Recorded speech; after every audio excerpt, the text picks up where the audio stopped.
55 अर्ब रुपैयाँ बराबरको अमेरिकी सहयोग सम्झौता एमसिसीका नाममा राजनैतिक दलभित्र र बाहिर अनेकन विवाद र बहस चले। सत्ता नै उलटपुलट हुनुमा समेत यसको भूमिका रह्यो।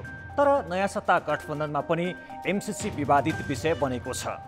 कान्तिपुर समाचारमा एमसिसी विवाद, विकास सहायताप्रति अल्पदृष्टि कि निर्णय क्षमताको अभाव। नमस्कार, अब मुख्य समाचार। एमालेमा अध्यक्ष बाहेक अरू पदाधिकारीको निर्वाचन नहुने प्रस्ताव। केन्द्रीय समितिले पदाधिकारी तोक्ने गरी विधान संशोधन गर्ने निर्णय। विधान महाधिवेशन भदौमा। कोभिडबाट आज 22 जनाको मृत्यु, 2600 संक्रमित। खोपको प्राथमिकतामा नपरेको 21 देखि 40 वर्ष उमेर समूह सबैभन्दा बढी जोखिममा। जसपा अध्यक्षबाट ठाकुरलाई औपचारिक रूपमै हटाइयो। यादव पक्षको 35 सदस्यीय केन्द्रीय समिति मात्र निर्वाचन आयोगमा अध्यावधिक। कारबाहीमा परेका लुम्बिनीका 3 सभासदले पाएनन् अन्तरिम आदेश। अफगानिस्तानमा जारी युद्ध रोक्न अन्तर्राष्ट्रिय समुदायको आग्रह तालिबानद्वारा अस्वीकार। थप आक्रामक बन्दै रणनीतिक क्षेत्र कब्जा गर्दै जाने चेतावनी। र साफ च्याम्पियनसिप आयोजनाको जिम्मा मालदिप्सले पायो। महामारीका कारण नेपाल सुरक्षित नरहेको निष्कर्ष। प्रतियोगितामा 5 राष्ट्र सहभागी हुने। पार्टी विवाद उत्कर्षमा पुगेका बेला नेकपा एमाले अध्यक्ष मात्रै महाधिवेशनबाट निर्वाचित हुने गरी पार्टी संरचनामा व्यापक हेरबदल गरेको छ। आज बसेको केन्द्रीय कमिटीले अध्यक्षलाई शक्तिशाली बनाउने गरी विधान संशोधन प्रस्ताव पारित गरेको हो। ललितपुरको च्यासलमा बसेको बैठकले अब पार्टी अध्यक्ष मात्रै महाधिवेशनबाट निर्वाचित गर्ने र अन्य पदाधिकारी केन्द्रीय कमिटीबाट चयन हुने गरी विधान संशोधन गर्ने निर्णय गरेको छ। अब केन्द्रीय कमिटी 225 सदस्यीय हुनेछ। पार्टी स्थायी समिति खारेज गरेर सचिवालय थप्ने निर्णय एमाले गरेको छ। उपाध्यक्ष 5बाट 2मा झारिएको छ भने वरिष्ठ नेताको व्यवस्था हटाइएको छ। निर्वाचित केन्द्रीय कमिटीले 2 उपाध्यक्ष, 1 महासचिव, 2 उपमहासचिव र 7 जना सचिव चयन गर्नेछ। हाम्रो पार्टी विधान अनुसार अध्यक्ष पार्टीको प्रमुख नेता हो।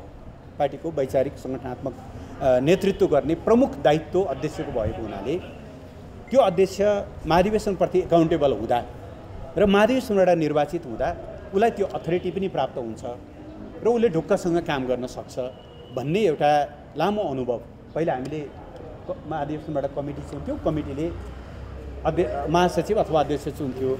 तर पछि चाहिँ यसो गर्दा हर वखत यो अध्यक्षले अथवा महासचिवले जो पार्टी प्रमुख हुन्छ कमिटीका सदस्यहरूलाई अनुकूल बनाइराख्नुपर्ने, नभए बिचमै पनि कुनै बेला नेतृत्व चाहिँ परिवर्तन हुन सक्ने एक खालको अस्थिरताको स्थिति रहने भएको कारणले पार्टीको प्रमुखलाई महाधिवेशनबाट निर्वाचित गरौँ, अरू पदाधिकारीहरूलाई कमिटीले निर्वाचित गर्नु, यो विधिबाट जानु राम्रो हुन्छ भन्ने हाम्रो अहिलेको प्रस्ताव हो।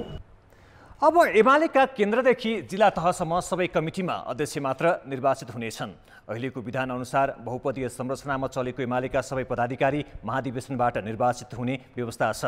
नवौं महाधिवेशनबाट निर्वाचित पदाधिकारी तथा स्थायी समितिमा अहिलेको असन्तुष्ट पक्षको पल्ला भारी छ। प्रस्तावित विधानको मस्यौदा पार्टीका तल्ला कमिटीहरूमा पठाउने निर्णय पनि एमाले गरेको छ। विधान संशोधनको यो प्रस्तावले पार्टीभित्रको शक्ति टकरावको राजनीतिलाई कमजोर पार्नेछ भने अध्यक्षलाई सर्वेसर्वा बनाउनेछ। कमिटीको निर्णयभन्दा अध्यक्षको चाहना हावी हुने गरी विधान संशोधन गरेर एमाले अध्यक्ष केपी शर्मा ओलीलाई एकल शक्तिमा पुर्याउन खोजेको देखिन्छ। बैठकले भदौको 27 र 28 गते विधान अधिवेशन गर्ने स्थायी समितिको निर्णयलाई अनुमोदन गरेको छ। असन्तुष्ट समूहका वरिष्ठ नेता माधव कुमार नेपालले पार्टी एकताको लागि निर्णायक पहल गर्ने भनिरहेका बेला संस्थापनले भने त्यो पहललाई पुरै अपेक्षा गरेको छ। बैठकमा असन्तुष्ट पक्षका कोही पनि सहभागी भएका थिएनन्। यसै विषयमा थप कुराकानी गर्न वरिष्ठ नेता नेपाल समूहका केन्द्रीय सदस्य तथा सांसद विरोध खतिवडा प्रत्यक्ष सम्पर्कमा हुनुहुन्छ। विरोधजी, यहाँलाई कान्तिपुर समाचारमा स्वागत छ। हजुर नमस्कार, धन्यवाद। पार्टीको संस्थापन पक्षको केन्द्रीय कमिटी बैठकले तपाईहरू बिनै महाधिवेशनबाट अध्यक्ष निर्वाचित गर्न विधान संशोधन अघि बढाएको छ। कसरी लिनुभएको छ यो निर्णयलाई? अब यसलाई के भन्ने, अब नेपाली शब्दमा भन्दा म त नौटङ्की भन्छु यसलाई। नेकपा एमालेमा अथवा हरेक कम्युनिस्ट पार्टीमा महासचिव पद रहेर एकल नेतृत्वमा जाने सुरुदेखिको परम्परा हो। विश्व कम्युनिस्ट आन्दोलनकै परम्परा हो। नेपालमा पनि हामीले 8औं अधिवेशनबाट मात्रै यो बहुपदीय प्रणालीमा जाने सुरु गरेका हौं र यसको प्रस्तावक नै केपी ओली। 6औं र 7औं महाधिवेशनमा उहाँले कार्यकर्ताको पदोन्नतिको लागि सचिव हुने, उपमहासचिव हुने, महासचिव हुने, उपाध्यक्ष हुने, अध्यक्ष हुने, हरेक महाधिवेशनबाट चाहिँ मान्छेमा जिज्ञासा बढ्ने, कामप्रतिको लगाव बढ्ने, कार्यकर्ताप्रतिको जिम्मेवारी बढ्ने र जिन्दगीभर एउटा महासचिव हुने, एउटा सदस्य हुने, यो आजीवन यो सुहाउँदो कुरो भएन। यसले गर्दाखेरि चाहिँ नि बडो नमिठो देखियो। त्यही कोही महासचिव, कोही उपाध्यक्ष, कोही अध्यक्ष हुने गरी निर्वाचनद्वारा र जनताको बहुदलीय जनवादले पनि प्रतिस्पर्धाबाट नेतृत्व चयन गर्ने भनेर भनेको छ। यो अहिले यो पल्टको अहिले केन्द्रीय कमिटीको जुन संरचना छ त्यसमा चाहिँ उहाँलाई असिलो भयो। त्यसले गर्दाखेरि उहाँले चाहिँ नि यो चिन्तनको पनि कुरो। उहाँलाई हामीले जुन बारम्बार आरोप लगाएका थियौँ यो प्रस्तावकै उहाँ हो यो बहुपदीय प्रणालीको, अहिले उहाँलाई काम गर्न गाह्रो भयो भनेर धेरै पदाधिकारी उहाँका विरुद्धमा भयो भनेर अब आउँदो दिनमा चाहिँ एकल ढङ्गले चलाउने, त्यो एकल ढङ्ग पनि मनसाय के बुझ्यो भन्दा के भन्छ त्यसलाई निरङ्कुश ढङ्गले चलाउने भन्ने मनसाय केन्द्रित भई यो आएको छ। संस्थापन पछिको केन्द्रीय समितिको जुन निर्णय आयो, बैठकले गरेको निर्णय, त्यसपछि अध्यक्ष केपी शर्मा ओलीको जुन निर्णयले अब पार्टी एकता हुने सम्भावना चाहिँ अन्त्य गरेको 100%। हामीले फागुन 28 गतेदेखि नै गुटका हरेक निर्णय इन्कार गरेर आएका हौं र उताबाट कहिलेकाहीँ चाहिँ ल हामी फागुन 28 गतेको गुटको बैठकका यस्ता निर्णय सबै खारेज गर्छौं, 10औं बैठकमा फर्किन्छौं, जेठ 2 मा फर्कन्छौं भन्ने बाहिर देखाउनको लागि, मिडिया खपतको लागि, कार्यकर्ता झुक्याउनको लागि भनिएको चिज हो रहेछ भन्ने कुरो यो आजको निर्णयले पनि देखायो। भनेको अब नेकपा एमालेको पार्टी एकताको प्रक्रिया चाहिँ अन्त्य भएको हो हैन। अस्ति हामीले 21 र 22 गते 2 दिन केन्द्रीय कमिटीको बैठक बसेर, माधव समूहको बैठक बसेर पार्टी एकतालाई पहिलो प्राथमिकता दिने भनेर हामीले कुनै पनि निर्णय गरेनौं र अन्य गतिविधि नगर्न भनेर उहाँहरूलाई हामीले चाहिँ सुझाव पनि दियौं। यदि एकता चाहने हो कमिटी बैठकले जुन सम्पन्न गर्नुभयो कुनै निर्णय त दिन सक्नु भएन नि, न संस्थापनलाई तपाईले छोड्न सक्नुभयो, न त अगाडि बढ्न सक्नुभयो, बरु संस्थापनले अगाडि बढेर गएको देखिन्छ। हजुर, बरु संस्थापनले अगाडि बढेर गएको देखिन्छ। तपाईहरु केन्द्रीय समितिको निर्णय लिन सक्नु भएन। कुरो पनि होइन, हामी अगाडि बढ्न हामी पनि सक्थ्यौँ। त्यो बैठकबाट हामीले अनेकौं निर्णय गर्न सक्थ्यौँ, तर पार्टी एकता हाम्रो प्राथमिकता भएको हुनाले हामीले निर्णय नगरिकन यो ढङ्गबाट हामी अगाडि गयो भने एकता गर्न सक्छौँ। त्यसैले तिमी यो प्रक्रिया एकलौटी निर्णय गर्ने, गुटका निर्णय गर्ने र गुटको निर्णयलाई पार्टीको निर्णय भन्ने प्रक्रिया रोक। त्यसो भने एकता हुन्छ। कार्यदलका सदस्यहरू इभन सुभाष नेमाङ, विष्णु पौडेल, भीमबहादुर रावल, सुरेन्द्र पाण्डे अथवा कार्यदलका 10 जना सदस्यले यो पार्टमा चाहिँ हुन्छ भन्ने कुरो उहाँहरूले भन्नुभएपछि हामीले हिजो अस्तिको बैठकबाट केही पनि निर्णय नगरेका हौँ। तर आजको निर्णय जे देखियो अब हामीले केही न केही निर्णय गरेर अगाडि जानुपर्ने स्थिति उहाँले सिर्जना गर्नुभयो। कुरा गरौँ जस्तो कि पार्टीको महत्त्वपूर्ण मानिएको विधान महाधिवेशन भदौ 27बाट गर्ने निर्णय भइसकेको छ। यो निर्णय त अब तपाईले कुरै बुझ्दैन, यो पार्टीको होइन गुटको हो। घाटको अवस्थामा पुगेको देखियो नि त। होइन, हामीले पार्टीको निर्णय चाहेको यो गुटको निर्णय हो। फागुन 28 देखि उहाँले निरन्तर गुटको निर्णय गर्दै आउनुभयो, त्यसलाई हामीले बारम्बार इन्कार गर्यौं। यो निर्णय पनि गुटको निर्णय हो, हामी इन्कार गर्छौं। पार्टीको निर्णय जेठ 2 को केन्द्रीय कमिटीको, स्थायी कमिटीको त्यो नेतृत्वले गरेको निर्णय पार्टीको निर्णय हुन्छ, यो गुटको निर्णय हो। त्यसकारणले एकता कसले चाहेको छैन भन्ने कुरो आजको निर्णयले नि प्रश्न पारेको छ। धन्यवाद यहाँको अमूल्य समय र जानकारीको लागि। उहाँ हुनुहुन्थ्यो नेकपा एमालेका नेता, नेकपा एमालेका केन्द्रीय सदस्य विरोध खतिवडा। बाँकी समाचार, दलहरूबीच सर्वाधिक विवादित बनेको अमेरिकी सहायता परियोजना एमसीसीको विषय सरकारको साझा न्यूनतम कार्यक्रमभित्र परेन। सत्ता गठबन्धनका घटकहरूभित्रै समझदारी नजुट्दा एमसीसीको विषय थप पेचिलो बन्दै गएको छ। नेपाली कांग्रेसका सभापति शेरबहादुर देउवा नेतृत्वको सरकारले आइतबार 10 बुँदे प्राथमिकता सहितको 14 पृष्ठ लामो साझा कार्यक्रम सार्वजनिक गर्यो। सरकारका कार्यक्रमभित्र महामारी व्यवस्थापनदेखि संविधान संशोधनसम्मका विषय समेटिएका छन्, तर 2 वर्षदेखि निकै विवादित बनेको अमेरिकी सहायता परियोजना एमसीसीको विषय भने उल्लेख छैन। सरकारको न्यूनतम साझा कार्यक्रमको बुँदा 5 मा भने राष्ट्रिय हित प्रतिकूल रहेका सन्धि सम्झौता पुनरावलोकन गर्ने उल्लेख गरिए पनि त्यो एमसीसी नै हो या अरू भन्ने स्पष्ट छैन। गठबन्धनका घटकहरूबीच सहमति निर्माण गर्ने भनिए पनि कुरा नमिल्दा एमसीसी परियोजना फेरि अन्यलमा परेको हो। खास गरी सरकारको नेतृत्व गरेको दल कांग्रेसले परियोजना अगाडि बढाउन चाहे पनि माओवादी र जनमोर्चाले संशोधन बिना एमसीसी अगाडि बढाउन नहुने अडान राखेपछि यो विषय फेरि ओझेल फरेको हो। त्यसलाई तपाईले कसरी बुझ्नुहुन्छ भने ठ्याक्कै एमसीसी कै कुरा गर्दा चाहिँ एमसीसी यो गठबन्धनको मात्रै विषय होइन, एमसीसी मुलुकै साझा विषयको रूपमा मात्रै अगाडि बढ्न सक्छ भन्ने मान्यता हो।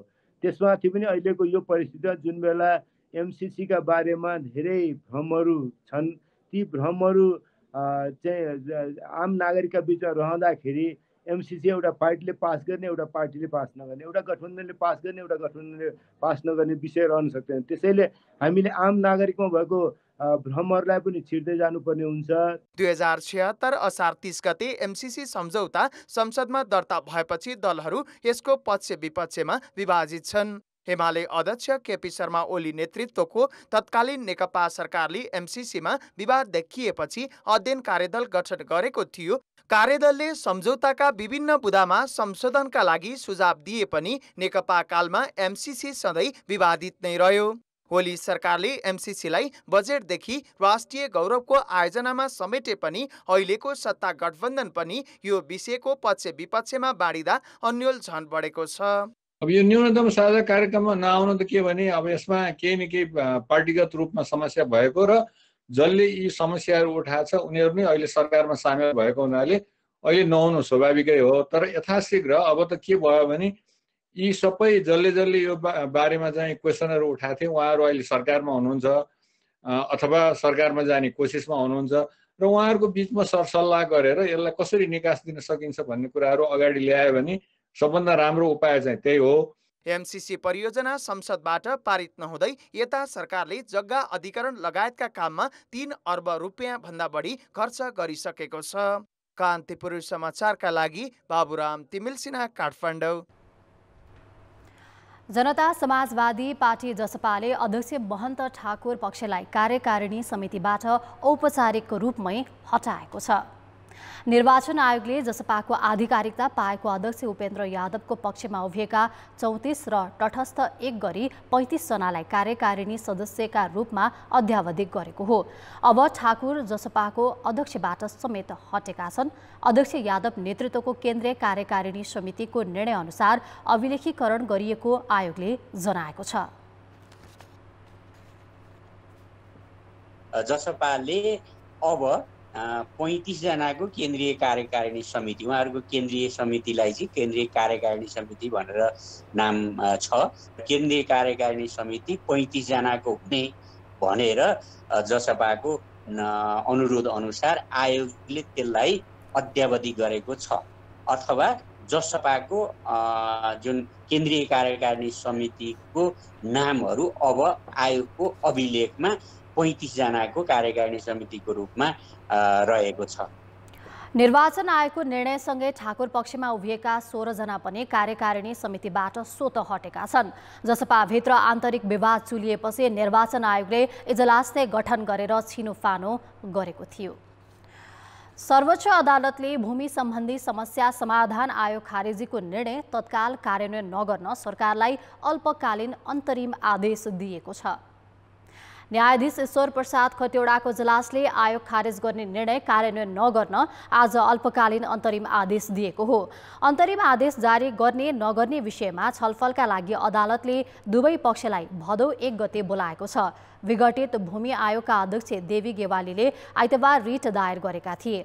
अघिल्लो सरकारले 2076 चैतमा आयोग गठन गरेको थियो। यसैबीच न्यायाधीश खतिवड़ाका इजलासले जनता समाजवादी पार्टीका लुम्बिनी प्रदेश सभाका पदमुक्त 3 सदस्यको पक्षमा अन्तरिम आदेश दिन अस्वीकार गरेको छ। अदालतले कारण देखाउ आदेश जारी गर्दै रिटका पक्ष विपक्षलाई छलफलका लागि भदौ 8 गते बोलाएको छ।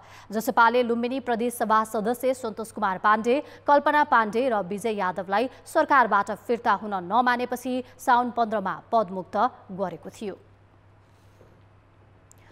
मुख्यमन्त्री शंकर पोखरेल विरुद्ध लुम्बिनी प्रदेश सभामा दर्ता भएको अविश्वास प्रस्ताव माथिको छलफलका लागि आह्वान गरिएको विशेष अधिवेशन रोक्न माग गर्दै सर्वोच्च अदालतमा रिट दायर भएको छ। बहुमत प्राप्त दलको नेताका रूपमा पुनर्नियुक्ति भएका मुख्यमन्त्री शंकर पोखरेल विरुद्ध 2 वर्षसम्म अविश्वासको प्रस्ताव ल्याउन नपाइने भन्दै एमाले सांसद लीला गिरीले सोमबार रिट निवेदन दायर गरेका हुन्, जसको पेशी मंगलबार तोकिएको छ। मुख्यमन्त्री पोखरेल दोस्रो पटक वैशाख 19 मा संविधानको धारा को 68 उपधारा 1 अनुसार ठूलो दलको दाबीसहित मुख्यमन्त्रीमा नियुक्त भएका थिए। तर विपक्षी गठबन्धन कांग्रेस, माओवादी, जसपा र जनमोर्चाका 34 सांसदको हस्ताक्षरसहित साउन 19 गते प्रदेश सभा सचिवालयमा उनी विरुद्ध अविश्वासको प्रस्ताव दर्ता भएको छ। राजनीतिक हस्तक्षेप बिना नेतृत्व हस्तान्तरण हुने एकमात्र संगठन हो नेपाली सेना। त्यसको 3 वर्ष नेतृत्व गरी पूर्णचन्द्र थापा अवकाश पाउँदैछन्। अवकाश पाउनु 1 महिना अघि बिदा बस्ने परम्परा अनुसार उनी मंगलबारदेखि जंगी अड्डा आउने छैनन्। उनको कार्यकाल कस्तो रह्यो त? करिब 96,000 सुरक्षा फौजको कमान्ड सम्हालेका प्रधान सेनापति पूर्णचन्द्र थापा सैनिक जीवनबाट अवकाशको मुखमा छन्। उनले भदौ 25मा अवकाश पाउँदैछन्, तर परम्परा अनुसार अवकाशको 1 महिना अघि बिदा बसेका छन्। जंगी अड्डामा सोमबार उनको अन्तिम दिन हो। थापा बिदामा बसेपछि परशुराम शर्माले कार्यवाहक प्रधान सेनापतिको जिम्मेवारी सम्हालेका छन्। यस अवधिमा थापाले सेनाको आन्तरिक सुशासनमा केही महत्त्वपूर्ण छाप छोडेका छन्। सैनिक इतिहासमै पहिलोपटक प्रधान सेनापतिले सम्पत्ति विवरण सार्वजनिक गरेर सार्वजनिक जवाफदेहिताका लागि सबै पदाधिकारीलाई सन्देश दिए, जुन कदमलाई उनका उत्तराधिकारी शर्मासहित 10 उच्च अधिकारीले पनि अनुसरण गरे। अख्तियारले छानबिन नगर्ने भएकाले सेनाभित्रको भ्रष्टाचार बाहिर आउँदैन थियो, या त छानबिन नै हुँदैन थियो, भए पनि भित्रभित्रै थमथुम पारिन्थ्यो। तर थापा त्यस विरुद्ध निर्मम रूपमा प्रस्तुत भए। उनले आफूले बैठकमा पेश गर्न भनेको फाइल रक्षा मन्त्रालय पठाउनेदेखि भ्रष्टाचारमा मुछिएका 2 जर्नेललाई बर्खास्त नै गरे। भ्रष्टाचार विरुद्ध उनी कडा रूपमा प्रस्तुत भएको नतिजा 431 अधिकृतको जागिर नै गयो। राम्रो काम गर्ने 2100 सैनिक अधिकृत पुरस्कृत पनि भए। शान्ति सेनामा वरिष्ठताका आधारमा पठाउने निर्णय सिपाहीको हितमा चालेको कदम मानिन्छ। त्यस्तै पुरानो प्रीतनालाई परिमार्जन गर्दै 3+1 संरचनामा परिवर्तन गर्नु पनि सेनापति थापाको रणनीतिक कदम मानिन्छ। त्यसो त बारुदखानामा भएको भनिएको भ्रष्टाचारमा संलग्नलाई छानबिन गराएर चोख्याइदिएकोदेखि नक्कली प्रमाणपत्रधारी सैनिक अधिकृतलाई राजीनामा गराएर जोगाइदिएको आरोप पनि थापामाथि लागेको छ। उनले काठमाडौँ तराई द्रुत मार्गको काम लक्ष्यअनुसार अगाडि बढाउन सकेनन्। सेनाले 4 वर्षमा पूरा गर्ने गरी 2074मा पाएको फास्ट ट्र्याकमा बल्ल 16% काम भएको छ, जबकि थापाले सेनापति हुनु अघि नै यस आयोजनाकै नेतृत्व गरेका थिए। सेनाले भने विस्तृत परियोजना प्रतिवेदन स्वीकृतिमा ढिलाइ र कोभिडलाई कारण देखाएको छ। यता चीनबाट स्वास्थ्य सामान खरिदमा पनि सेना विवादमा तानियो। अन्तर्राष्ट्रिय सम्बन्ध विस्तारमा पनि केही फितलो भएको देखिएको छ। अमेरिकाले नेपाली सेनाका लागि 4वटा जहाज दिने भनिएको थियो, 2वटा आए पनि अरू ठेगान छैन। भारतीय सेनासँगको सम्बन्धमा केही चिसोपना आयो। भारतीय सेनाध्यक्षको मानाथ दर्जेनी लिन जाँदा थापा प्रधानमन्त्री र राष्ट्रपतिलाई नभेटी फर्किए। भारतीय सेना प्रमुख मुकुन्द नरवणे नेपाली सेनाको मानाथ सेनापतिको दर्जेनी लिन पनि निकै ढिलो आए। तर यो अवस्था भने 2 देशको राजनीतिक समस्या, खास गरी सीमा विवादका कारण आएको थियो। जे होस्, सेनामा शुद्धिकरणका लागि उनले चालेका कदमले भावी नेतृत्वलाई पनि दबाव भने सिर्जना गरेको छ। वास्तवमा भावी प्रधान सेनापति शर्माका लागि थापाले छोडेको मुख्य कार्यभार पनि यही हो। कान्तिपुर समाचारका लागि रमेश धमला, काठमाडौँ।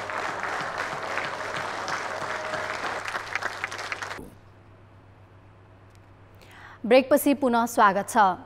कोभिड विरुद्ध कोभिसिल्ड खोपको पहिलो मात्रा लगाएका ज्येष्ठ नागरिकले दोस्रो डोज 23 सातापछि बल्ल पाएका छन्।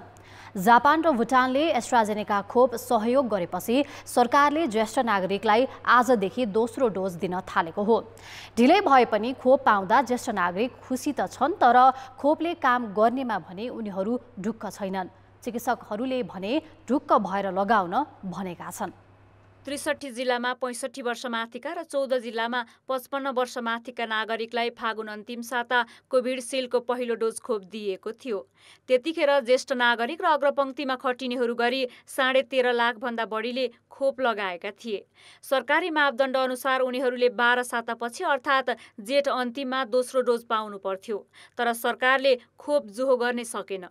जापानले कोभ्याक्स सुविधा अन्तर्गत 8 लाख र भुटानले 3 लाख एस्ट्राजेनेका खोप दिएपछि सोमबारदेखि दोस्रो डोज दिन थालिएको हो।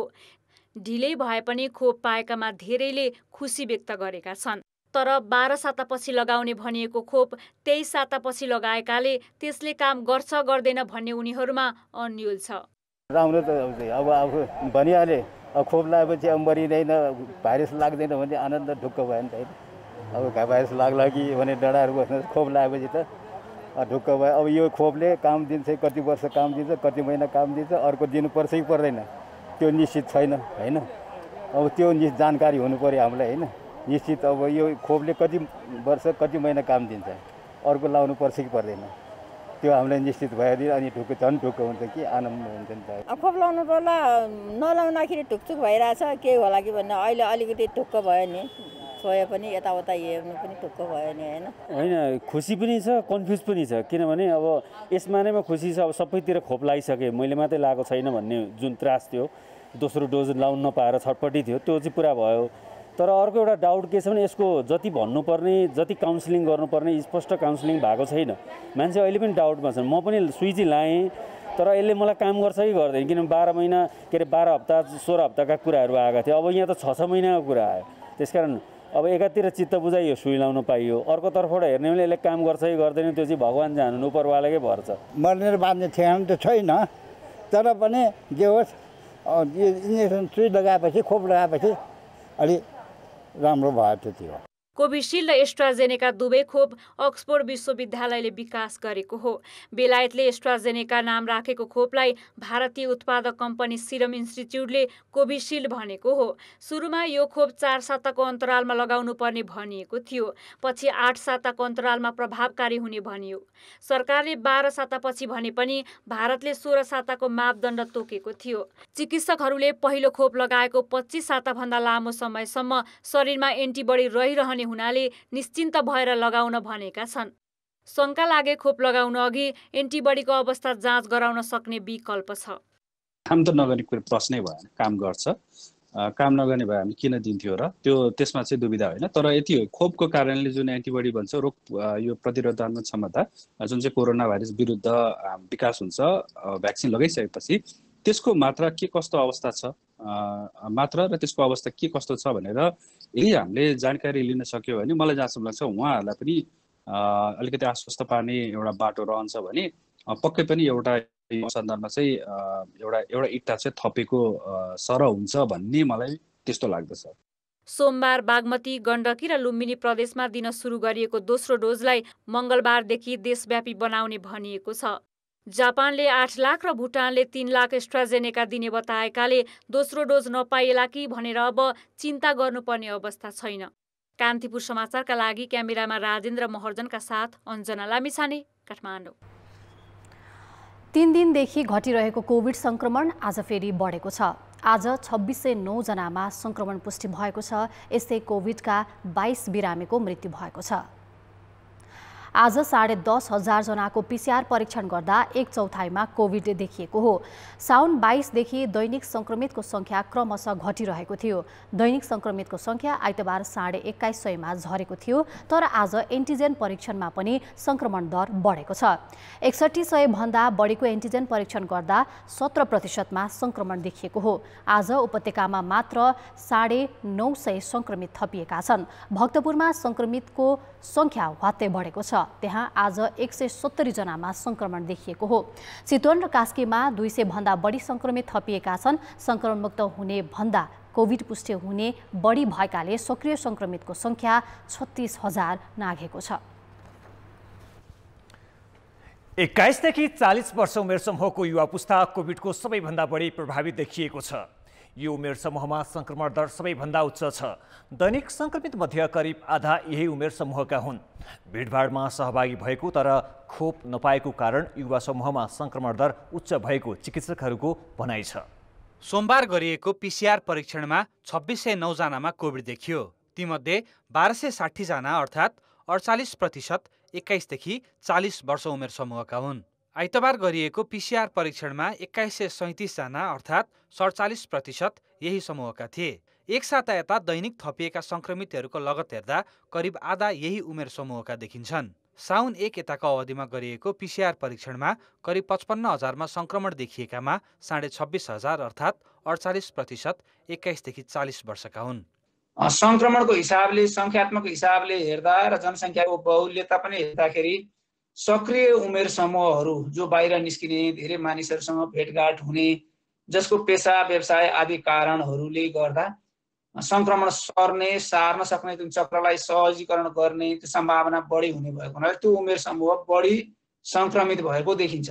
सङ्क्रमण अरू उमेर समूहमा पनि नदेखिएको होइन। साउन महिनामा थपिएका सङ्क्रमित मध्ये 1/4 सङ्क्रमित 41 देखि 60 वर्षका छन्। यस समूहका करिब आधाले कोभिड विरुद्धको खोप लगाइसकेका छन्। युवा उमेर समूहका व्यक्ति बढी सक्रिय रहेको र खोपबाट पनि वञ्चित रहेकाले सङ्क्रमण दर सबैभन्दा उच्च भएको चिकित्सकको भनाइ छ। उपचारका लागि अस्पताल जाने अधिकांश पनि यही उमेर समूहका छन्। 19 वर्षकोदेखि लिएर 25 वर्ष 33 वर्षका उमेरका सब पनि धेरै आइराखेका छ, उल्लेखनीय नै छ। र अलिकति पाको उमेरका पनि छन्, तर यो युवा अवस्थाका बिरामीहरू पनि थुप्रै आइराखेको छ। फेरि यो युवा समूहलाई अहिले हुनुको कारण पनि मेरो विचारमा चाहिँ भ्याक्सिन नपाउने समूह पनि यही युवा समूह हो र फेरि धेरै बाहिर जानुपर्ने र बाहिर गइराखेको समूह पनि यही नै हो। कोभिड सङ्क्रमण रोकथामको उपाय भिडभाड हुनै नदिने र स्वास्थ्य सावधानीमा कडाई हो। खोपले पनि क्षति कम गर्न सहयोग पुग्छ। त्यसैले खोप भण्डारणमा राख्ने भन्दा पनि युवा समूहलाई सक्दो चाँडो लगाउनेतिर सरकारी प्रयास केन्द्रित हुनुपर्ने देखिन्छ।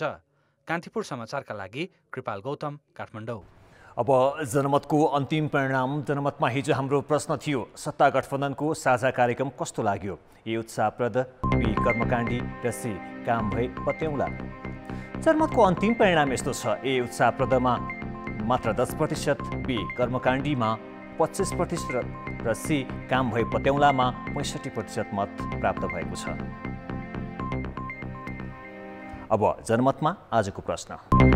जनमतमा आज हाम्रो प्रश्न छ, वन्यजन्तुबाट मानव बस्तीमा हुने जोखिम नियन्त्रणको लागि के गर्नु पर्ला?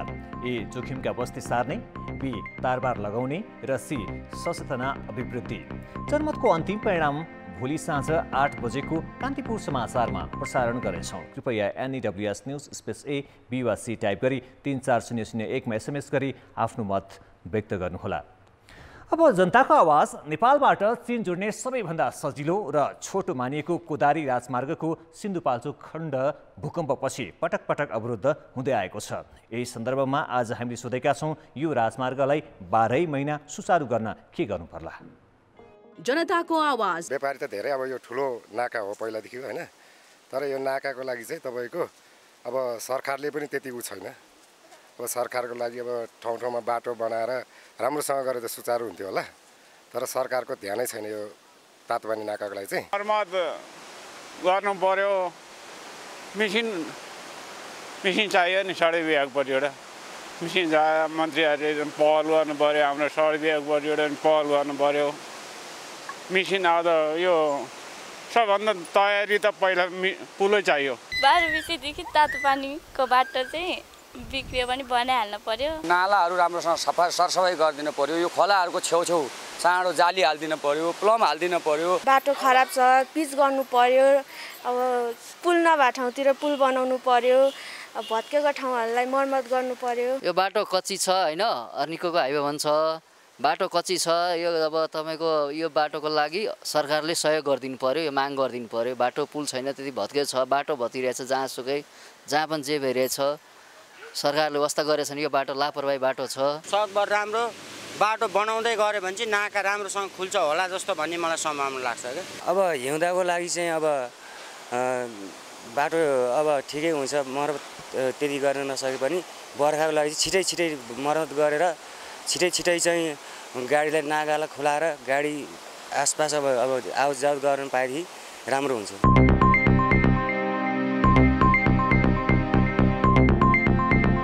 खेलकुद समाचार। नमस्कार, कान्तिपुर खेलकुद समाचारमा स्वागत छ। साफ च्याम्पियनसिप मालदिप्समा हुने भएको छ। दक्षिण एसियाली फुटबल महासङ्घले प्रतियोगिता आयोजना गर्ने देशको टुङ्गो आज लगाएको हो। प्रतियोगिता आयोजनाका लागि अखिल नेपाल फुटबल सङ्घले पनि दावेदारिता प्रस्तुत गरेको थियो। महासङ्घको आज बसेको बैठकले कोभिड सङ्क्रमणका आधारमा नेपालभन्दा सुरक्षित रहेको निष्कर्षसहित मालदिप्समा प्रतियोगिता गर्ने निर्णय गरेको हो। मालदिप्सले सन् 2008 पछि साफ च्याम्पियनसिप गर्ने अवसर पाएको थिएन। नेपालले सन् 2013मा यो प्रतियोगिता आयोजना गरेको थियो। प्रतियोगिता यसपालि बङ्गलादेशको ढाकामा सेप्टेम्बर 14 देखि 25 सम्म गर्ने निर्णय भएको थियो, तर उसले कोभिडको कारण देखाएर प्रतियोगिता गर्न नसक्ने बताएपछि मालदिप्सलाई छानिएको हो। महासङ्घको निर्णयअनुसार साफ च्याम्पियनसिप अब अक्टोबर 1 देखि 13 सम्म हुनेछ। प्रतियोगितामा 5 देशले मात्र सहभागिता जनाउनेछन्। भुटानले कोभिडको कारण देखाएर नखेल्ने बताएको छ भने पाकिस्तान विश्व फुटबल महासङ्घ फिफाको प्रतिबन्धमा छ। नेपाली क्रिकेटको पहिलो र सर्वाधिक सफल फ्रेन्चाइजी लिग एभरेस्ट प्रिमियर लिगले नेपाली खेलकुदकै सर्वाधिक ठुलो प्रायोजन पाएको छ। सोमबार बजाज पल्सर र इपिएल बीच सम्झौता भएको छ। 1 वर्षका लागि सम्झौतामा बजाजले इपिएलको यो संस्करणका लागि 2 करोड 50 लाख रुपियाँ प्रदान गर्ने जनाएको छ। सन् 2016 मा सुरु भएको इपिएलको यो चौथो संस्करण हो। सम्झौता आदान प्रदान कार्यक्रममा नेपालका लागि बजाजका आधिकारिक वितरक हंसराज हुलासचन्द, कम्पनीका प्रबन्ध निर्देशक शेखर गोल्छाले बजाज सधैँ नेपाली खेलकुदको प्रवर्धनमा सकारात्मक रहेको बताए। इपिएलका संस्थापक आमिर अख्तरले यसपटक विश्वभरमा टेलिभिजन दर्शकलाई लक्षित गर्दै इपिएल गर्ने लक्ष्य राखेको बताए। बजाज र इपिएल बीच भएको 2 करोड 50 लाख रुपियाँको साझेदारी नेपाली खेलकुदको सर्वाधिक ठुलो प्रायोजन हो। यसअघि कतार एयरवेजले ए डिभिजन लिग फुटबल गर्न अखिल नेपाल फुटबल सङ्घ एन्फासँग 1 सिजनका लागि झन्डै 1 करोड 75 लाख रुपियाँ प्रायोजन गरेको थियो। यसअघि इपिएलको संस्करणमा भने प्रायोजन रकम खुलाइएको थिएन। प्रतियोगितामा वेस्ट इन्डिजका स्टार अलराउन्डर कार्लोस ब्रेथोइट र पाकिस्तानका अनुभवी ब्याट्सम्यान सोएब मलिकले इपिएल खेल्ने आयोजकले सार्वजनिक गरेको छ। पाकिस्तानका स्टार अलराउन्डर साहिद अफ्रिदीले काठमाडौँ किङ्स 11बाट र काठमाडौँ किङ्स 11बाट खेल्ने पक्का भएको छ। आयोजकले प्रतियोगिता ट्रफी पनि सार्वजनिक गरेको छ। प्रतियोगितामा Biratnagar warriors, Kathmandu kings 11, Chitwan tiger, Lalitpur patriots, Bhairahawa gladiators र पोखरा राइनोज गरी 6 सहरका 6 फ्रेन्चाइजी टिम सहभागी हुनेछन्। कान्तिपुर खेलकुद समाचार अहिले यति नै। अब मौसम सम्बन्धी जानकारी।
कान्तिपुर समाचार अहिलेलाई सकियो। कान्तिपुर टेलिभिजन हेर्दै गर्नुहोला। नमस्ते।